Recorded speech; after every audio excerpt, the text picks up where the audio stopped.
The Bring a Trailer podcast. George, great to see you again. You've been on the pod a few times before. Tell me what you've been up to since last time we talked. Wow. Well, I think the last time we talked, I was still at the Motorsports Hall of Fame. I was the president there of the Hall of Fame here in Daytona from late in 2019. I retired at the beginning of this year. I have been working on a lot of fun projects since then, including this book. I really want to dive into that. I'm excited to talk about it. I actually didn't know that you had retired. Do you miss it? The Hall of Fame was a very important part of my life. In that case, I succeeded one of my best friends who had basically started it and run it for the first 30 plus years. I mean, dedicated his life to it. And he asked me if I would succeed him, and I obviously agreed to do that. So, you know, there was a lot of, it wasn't just a job. There was a lot of meaning. There was a lot of emotion, a lot of passion there. And I was very grateful to have the chance to do what we did there and grow it the way we did over the past 6 or 7 years. But I'm also happy to step back and let others take it to the next level and beyond. Selfishly for us here at BAT and on the BAT podcast, you also brought some amazing Hall of Fame guests onto our podcast. So I presume no more motorsports legends for us?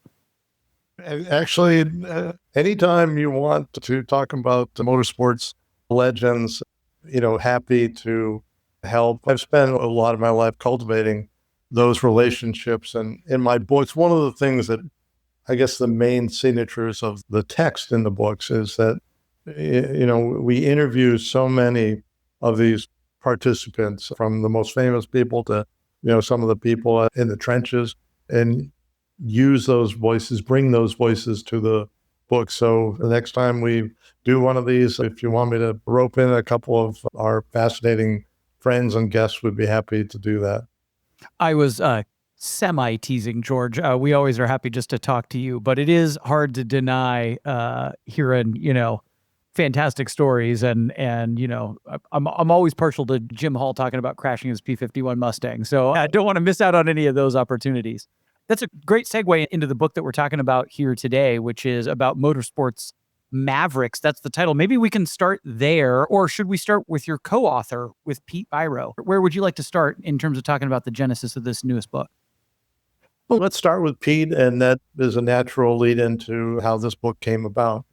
Pete Biro was one of the best motorsports photographers of the 20th century. The second half of the 20th century was really his bailiwick. And what made him so special was he had an incredible eye, and he was always trying to innovate. And so there are a couple of famous shots in the book where you can see all the other photographers that were there that day, like in the winner's circle or something like that. Pete was somewhere else. You know, he would always try and find a unique perspective, a unique way of telling the story.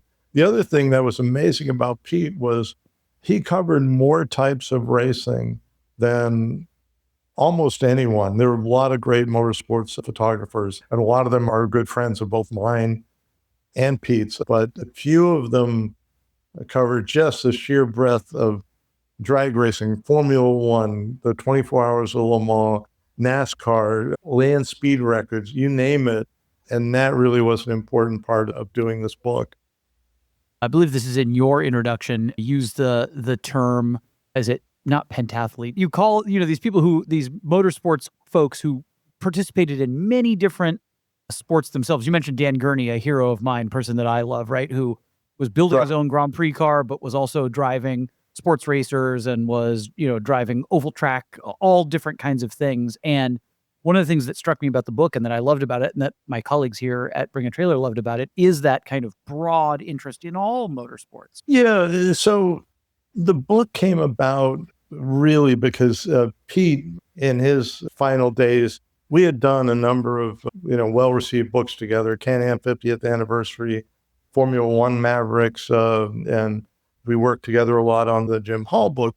But his dying wish was that there would be a compilation book, something that had all his greatest hits in it. And the challenge there was that, you know, publishers are generally not that interested in doing books that are just, so-and-so's favorite photos or best photos. So we had to think of a concept, an idea that would naturally allow us to integrate all of these photos. And so that was the genesis of Motorsports Mavericks, where it was about, Pete shot so much in the 60s and 70s, which was an era unlike what came before and unlike what came after.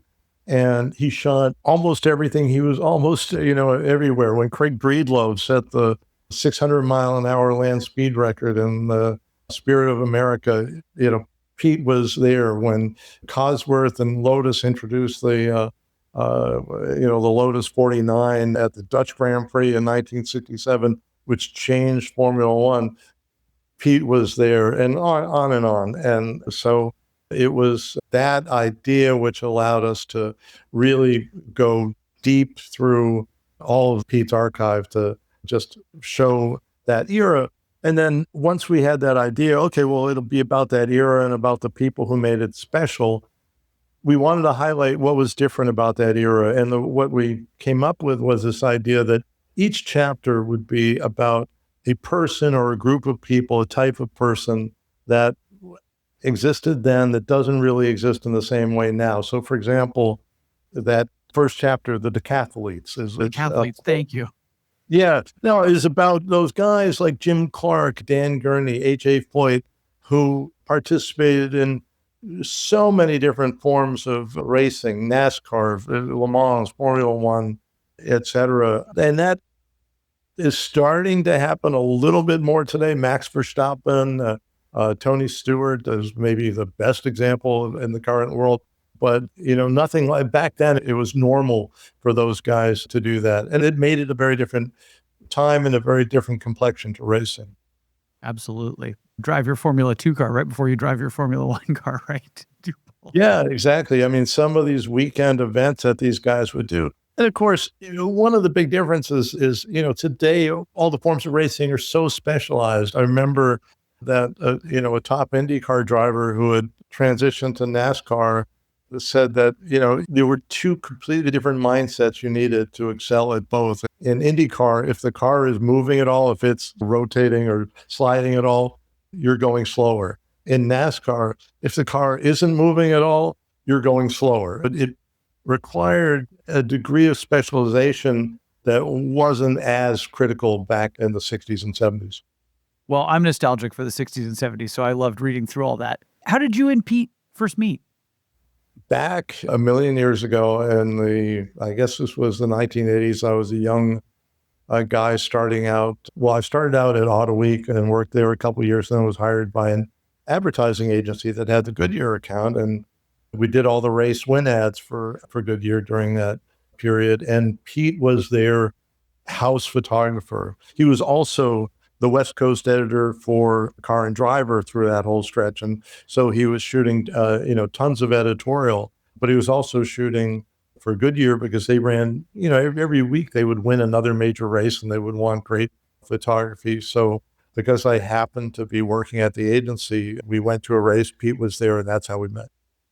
Amazing. He was obviously a busy guy. He must have been living on the road a lot. I mean, just from the book, he was everywhere, but you telling me he's got these two kind of simultaneous jobs at the same time. I'm a busy guy.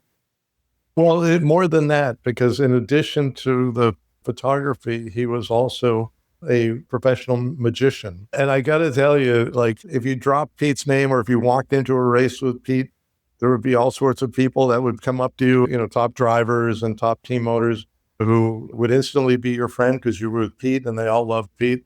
But, one time Pete took me to the Magic Castle in LA.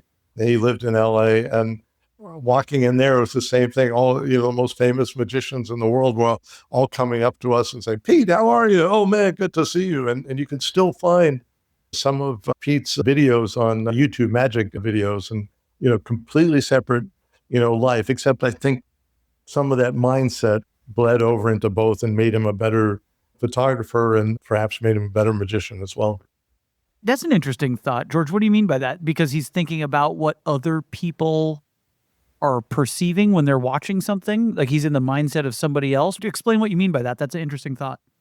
one of the core elements of magic is surprise. You are going to take people on this, whether it's a gag or a trick or whatever, you're going to take people, you're going to do something, and a magician is going to be very happy if no one in the audience can figure out what the hell just happened and how, he did that. And Pete applied that same mindset to his photography. And, there's a great photo in the book of looking down on Mark Donahue in Victory Lane at one race.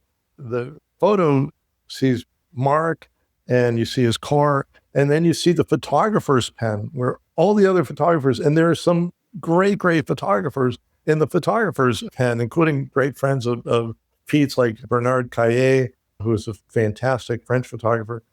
They're all in the usual place, the same place. Pete found like this ladder that would go to this perch high above where the car was. It was incredibly unstable. But he perched up there, he got up there just to take a shot that no one else was going to have. And at the precise moment, he called down to Mark, and Mark, like Jackie Stewart or Mario or any of these guys, knew and liked Pete. And so, Mark was as surprised as everyone else. He immediately looks up. He has the most beatific smile on his face, the most natural, exultant expression, which is what you want. And as a former editor of a car magazine, I could tell you rarely got in classic, Victory Lane photos, because, classic Victory Lane photos was from the photographer's pen, and the guy would be standing there with a trophy with a frozen smile on his face. And it was fine, but, there wasn't the immediacy, there wasn't the warmth, there wasn't the authenticity that Pete was able to get there. And it goes on and on. There was another shot where Pete had this photo looking straight in the face of Don Garlits, the Big Daddy Don Garlits, the greatest drag racer in history, while he's doing this, this burnout. And everyone was trying to figure out how the hell did he do this photo? Because there were no GoPros back then. They were pretty sure he wasn't sitting on the engine, but again, it was like, I want to get a shot that nobody else has, that maybe no one else can even figure out how I did it. And the funny story that goes with that is he was able to create a mounting structure that attached to the blower on the supercharger of Don's dragster. And it involved drilling a hole in the blower. But, Don was fully on board he loved Pete and was fully on board with doing whatever was necessary to get this magical shot. And it's a fantastic shot. But the funny postscript to that is that Garlits, who everybody copied then because he was the top dog, he was the guy that was setting all the records, he showed up at the next race, and there was this strange hole in the back of the blower on his supercharger, and everybody else started drilling holes in the same place in there. There's a speed secret. No, this is like some new Greg Garlits secret, but in fact, it was just the mounting hole for Pete's structure.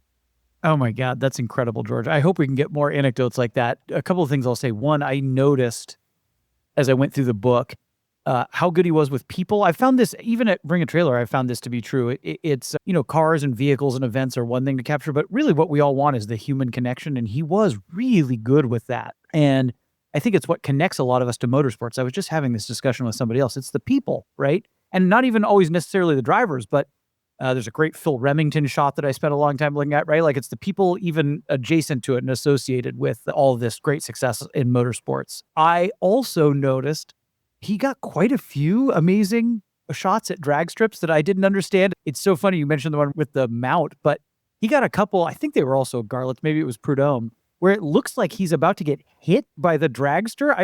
It's incredible. He must have been right there with some of these guys. Yeah. Back then, photographers had much more access than they do today.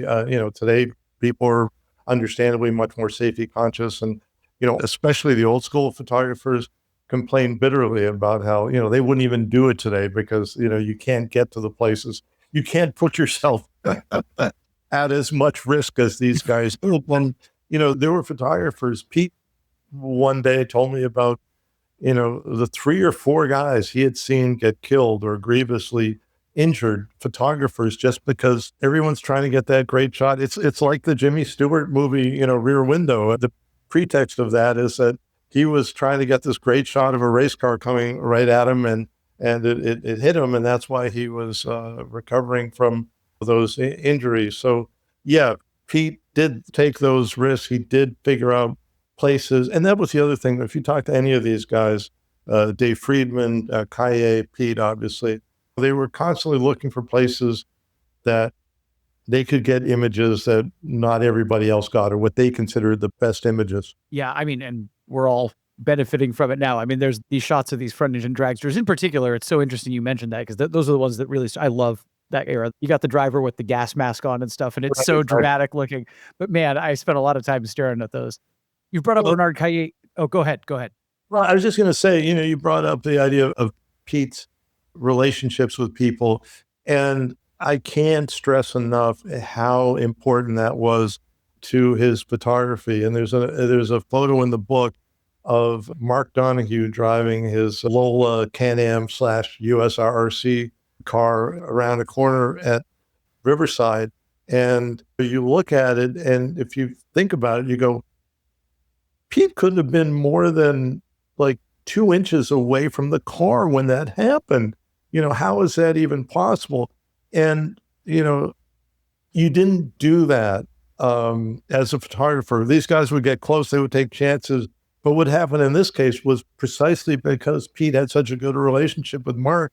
Mark, during an idle moment on one of the practice days, came up to Pete and said, "Hey, you want a really good photo?" And said, "Well, yeah, of course." And said, "Well, you know what?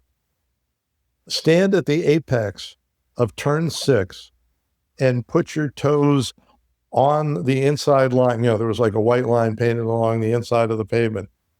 Don't put your toes over that line. Just put your toes on that line, and you'll get a great photo. And when you look at that photo, you'll see where, Pete was literally that close, and the car was just inches away from him at speed. This was not something where it's like, oh, okay, we'll fudge this and it'll go by at 20 miles an hour. He was flat out going by him at inches away. But because Pete cultivated those relationships, because he was such a warm and wonderful human being, people would work with him, and he could get a lot of those photos that sometimes you couldn't get unless you had those kind of relationships. Yeah, you've mentioned Bernard Kaye a couple times already, and my dad cultivated a little bit of a relationship with him right at the end of his life, and he had a remarkably similar connection to a lot of these. He's at the cocktail party with the driver, and and it creates, like you're saying, this way to capture shots and personalities in a way that you can't if you don't have that kind of access to the people themselves. No question, and I'm very fortunate that, and largely through Pete and Bernard were fantastic, tight friends, and they would help each other at races. And unfortunately, I never got to meet Bernard, but I know Paul Henri Kaye, Bernard's son, who is also a great photographer. I know him quite well. And, those guys each had just the ability to charm and cut through red tape and get the kind of access that people that just didn't have those kind of personality traits and skills, couldn't get or didn't get one. And Pete even brought his magic into it because he knew Bruce McLaren and Denny Hillman, the McLaren team, very well during the height of the Can-Am. And they were in Vegas for the Stardust Grand Prix, which was a short-lived Vegas Can-Am race. And they went out to dinner, and they invited Pete to sit with the McLaren guys. He's with Bruce and Denny and the rest of the team. And they're at a big table. It's just like a service for 8 people. And you can imagine all the glassware, all the plate, all the silverware, the centerpiece, all that stuff there. And Pete comes and arrives at the table and does the classic removing the tablecloth trick. And of course, that instantly wowed and endeared Pete that much more to them. And sadly, Bruce McLaren didn't live that much longer, but for the rest of his life, every time he saw Pete, he's like, "You got to tell me how you did that. I still can't." And Bruce was an engineer, but it's like, I can't figure out how you made that happen. I love it. Helps me envision Las Vegas in the late 1960s, but something about that era. I presume press folks and journalists still have close relationships with drivers, but it doesn't feel that bonhomie in that era that Pete was doing this, and Bernard, it's just different than today. It's much different, and they don't have those relationships. These guys weren't locked up in motorhomes, every moment. And, one of the top journalists told me that the biggest difference was in the 60s and 70s. If you wanted to talk to a driver, you went up to the driver and you talked to him. Today, you make appointments with their assistants to try and get on the calendar for like 2 minutes or something, because part of it is just the sport also is so much more professional in both good and bad ways, where these guys, the demands on their times with all the sponsors and everything else is ridiculous, but it is a very different atmosphere today. And that's part of what we tried to bring out in the book.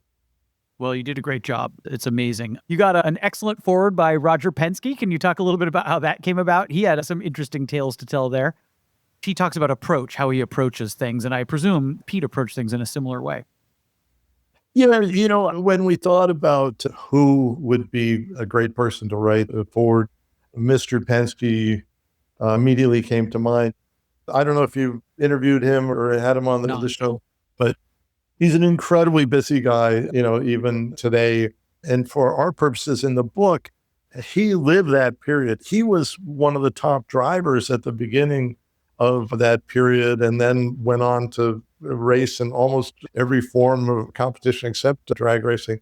So he seemed like the natural guy if we could get him. And I've met him a few times, interviewed him a few times, and he was gracious enough and kind enough to share his thoughts about what made that era so special. Pete and him must have known each other, or at least through the Donahue connection, right? There must have been a little Penske Pete, right? Oh, for sure. And it's funny that you mentioned that. I don't remember specific stories that Pete had, but I know they knew each other. And the funny thing is, when Pete and I did the first book together, I was calling a lot of people like Roger, like Mario, like Jim Hall, Jackie Stewart, stars of the Can-Am. Most of these people didn't know me, and so I'd be cold calling them and saying, "Hi, my name is George Levy," silence. I'm doing a book on the Can-Am series, silence, with my good buddy, Pete Biro. "Oh, Pete, oh, wow. What do you need?" So I'd like to schedule sometime. "Oh, we can go right now if you want. I'll do anything for Pete," and stuff. So, I know he was just close to so many people. Nothing like having a friend whose name opens doors, huh, George? For sure. We touched on this up top, but he was interested in so many kinds of motorsports and was everywhere. But were there particular favorites, either people or motorsports or venues or tracks, certain places he gravitated to more than others, or certain motorsports he gravitated to more than others? For sure. Among people, Dan Gurney was probably his number one. He had a lot of favorites because he had so many friends, but Dan was very special. And part of that came about because when Chris Pook started the Long Beach Grand Prix, he got Dan involved very early. And Dan was a big reason why the Long Beach Grand Prix got started in the first place and survives and thrives to this day. But he also hired Pete as his PR guy to do public relations and media relations for the Long Beach Grand Prix. So, Pete and Dan, also both being California kids, just grew up together, spent a lot of time together, and Dan was a big favorite of his. He only grows in my estimation. That is Gurney. Every Dan Gurney story is just what a gentleman and what an amazing guy he was, and always what an interesting thinker he was too. Intriguing to a lot of people, I think. I'll tell you a story that for me illustrates that, is that when I was doing the Jim Hall book, and, we talked about that a few years ago, I wanted to get Dan's thoughts because they were good friends, they were competitors, and so on. It was a natural request. Dan was at the very end of his life. He was not granting many interviews at all. They said, "No, Dan, especially for Jim Hall, would be happy to talk, but we're going to have to keep this short." I'm like, "Totally understand. I don't need a lot of his time. I won't drag anything out." And so, we talked for 5 or 10 minutes. Within that time, he was as buoyant, passionate, present as you could possibly ask for, and answered all my questions, had some great stories. We finished. "Dan, thank you so much. Really, really appreciate this." Phone rings about 2 minutes later. from his admin. And I'm like, hello? And she goes, George, Dan wanted to add something. And so I'm talking to Dan again. He goes, George, I feel terrible, but, Jim had two primary guys who work for him on his team, Franz Weiss and Troy Rogers. And to talk about Jim without specifically calling out those guys, that's something I need to do. So I hope you can include that. And as you know, from the people you've met and talked to, for someone of that magnitude, for someone in that situation in life, to be thinking, okay, I've only a limited amount of time left and a limited amount of energy, but I need to recognize these people, and I would be remiss if I didn't do that. That kind of illustrates what a fantastic human being Dan Gurney was. Incredible stuff, George. It only grows in my estimation. What a treat for you to get that kind of experience. Amazing. I don't want to be grim about it, but we're losing a lot of these folks. So to document, to get their stories from them, and also to document these things in some of the books that you've written, it's so important. I mean, I'm a history guy at heart, so I deeply value the work that you and Pete do.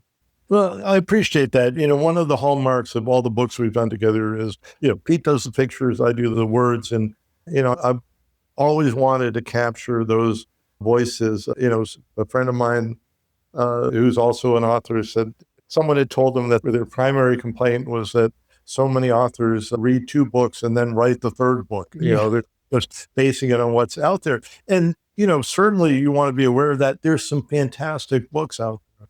But for me, from day one, if you have a chance to talk to these people directly, in addition to doing all that research, in addition to, exploring the literature that's already out there, it just brings so much, because there's so many stories and so many things which are so contrary to what, has been out there as gospel in the world. I get into these strange social media arguments sometimes with people that tell me that, no, something didn't happen the way I said it did. And it's like, well, no, I actually talked to all the people involved, and what you read 20 years ago or 30 years ago, happened to be incorrect in that particular regard. Yeah, oral history. I mean, when I was in grad school 15 years ago now, you could still get a lot of World War II veterans, and now there's almost none left, right? So important to get everybody on record when you can before it's too late. And then everything does become kind of an argument over what's myth and what's not. One of my favorite illustrations of that, when DNA research came to be a real thing, a bunch of historians, I guess the keepers of, Thomas Jefferson's trust and legacy, thought, well, you know what? There have been all these rumors over the years that Jefferson had some children with Sally Hemings, who was, a prominent person in his life. And so they talked to the people they needed to talk to, figure out how to get the DNA to determine whether this was true or not. Because before DNA, it was all he said, she said kind of a thing. But, now they could find out conclusively. But the part that I love is before they did the test, they canvassed the top Jefferson scholars in the world, and let's say there were 12 of them, and asked them, what's the result of this going to be? And they were evenly divided. About half of them said, no way that happened. And if you know anything about Jefferson, here are the 12 reasons why there's no way that happened. And they talked to the other 6, of course, were saying, of course that happened. And if you know anything about Jefferson, here are the 12 reasons why, it happened that way. And it turns out it did happen, but it goes to show that, there's some real value in being able to, talk directly to the people involved in making the history that you're trying to report on.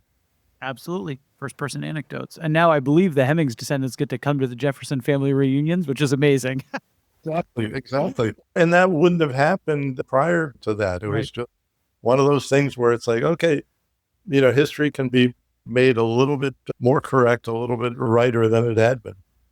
Another, maybe not grim, but interesting just kind of fact of history from the era that you have documented that I've been thinking about a lot. And this actually, you excerpted a few photographs in the book, I think, as well. This may have been one of Kaye's photographs and not one of Pete's, but there's a photo of a bunch of drivers standing together, and it's maybe Fangio's in there. And your caption, which must be your words, George, say, within 2 years, 5 of these 6 people were dead.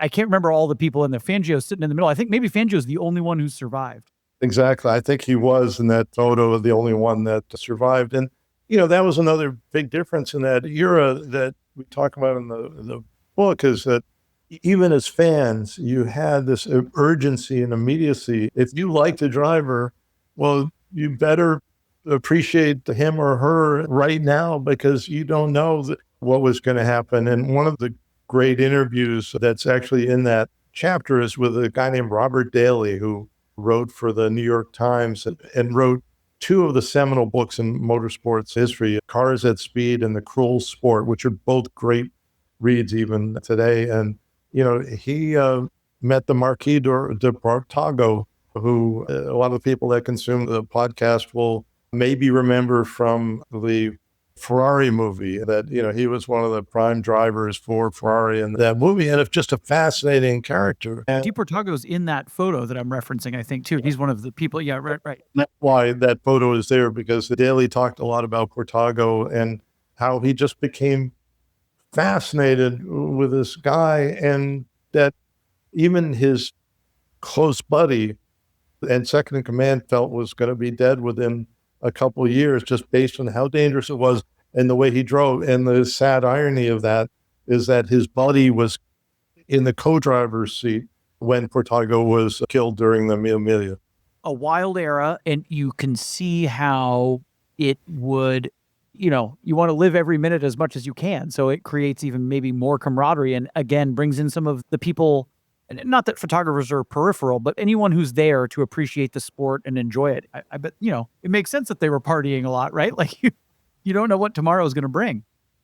Derek Bell told this story. Derek Bell, the great Le Mans driver and endurance racer. He also did Formula One and other events. But we talked about that very subject. And his first major international race was a Formula 2 race, which he was thrilled to be at, because he drove to the track with two of his biggest heroes, which were Jimmy Clark and Graham Hill. And his first big race where he's racing with those guys, and Chris Amon and so many others were in that field that day. Clark got killed that day.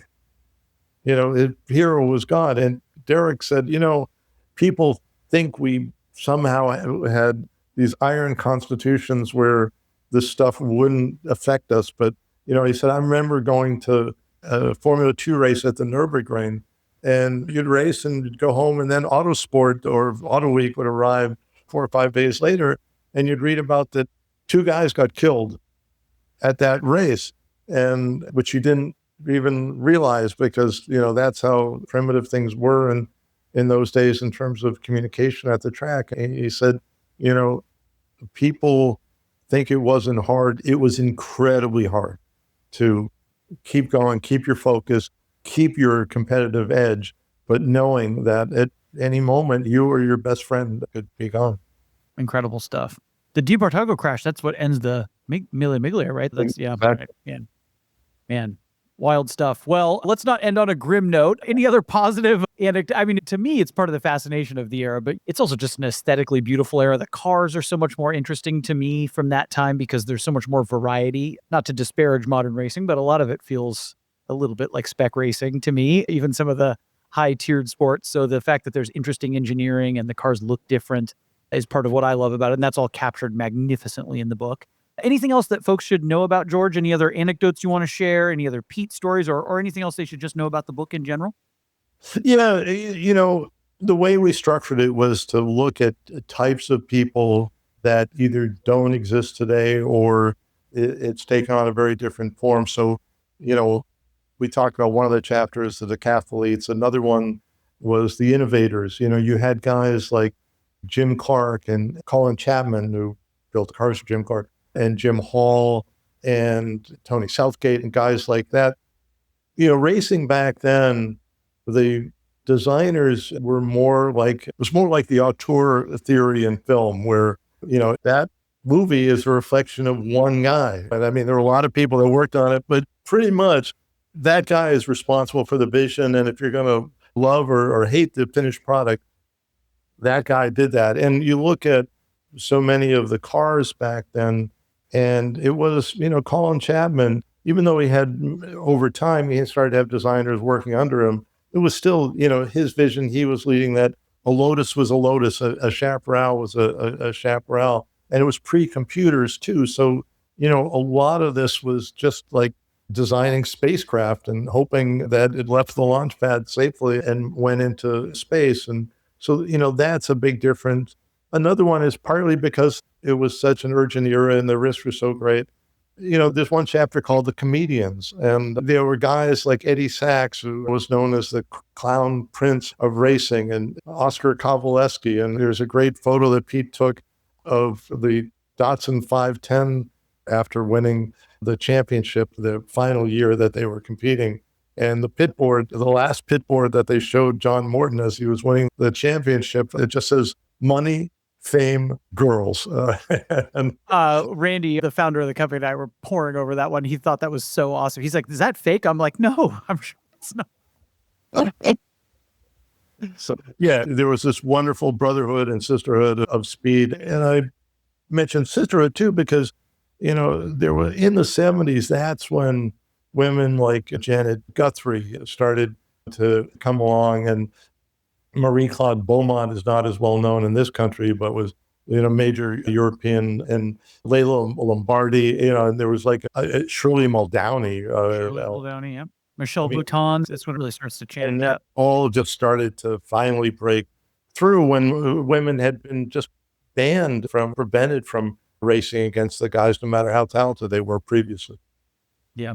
Yeah. Well, it's a wonderful book, George. You said you have some signings coming up, and I also would love for you to share with people how they can go about finding the book. We have a copy here in the office sent to us by your publisher, which we hugely appreciate because we've been loving it. But what should folks know about where they can get it and where they can potentially meet you?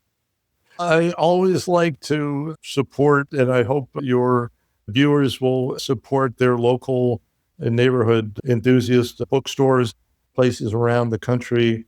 They can find the book. It is, of course, on Amazon as well, and it's already listed there. I'm going to be doing a book signing at Pasteiner's in the Detroit area. That's like, if you've ever been to Detroit, Pasteiner's is the place everyone goes for books and models and things like that. So that'll be Saturday, September 12th. The following week, the 19th, I'll be at the Simeon Museum in Philadelphia, where we're going to be doing a little bit of a presentation and book signing. And then in October, we're going to be with our friends at Auto Books, Aero Books, which if you've never been there, you got to go. And we're Saturday, October 10th, we'll be doing a book signing there. Amazing. And if you send us that list, we'll put it up on the website too, because I'm sure people would love to see it. It's a wonderful book. I can't recommend it enough. That would be great. And if you can get one that's signed by me, that's only worth about 20% less than the unsigned one. So it's well worth coming out.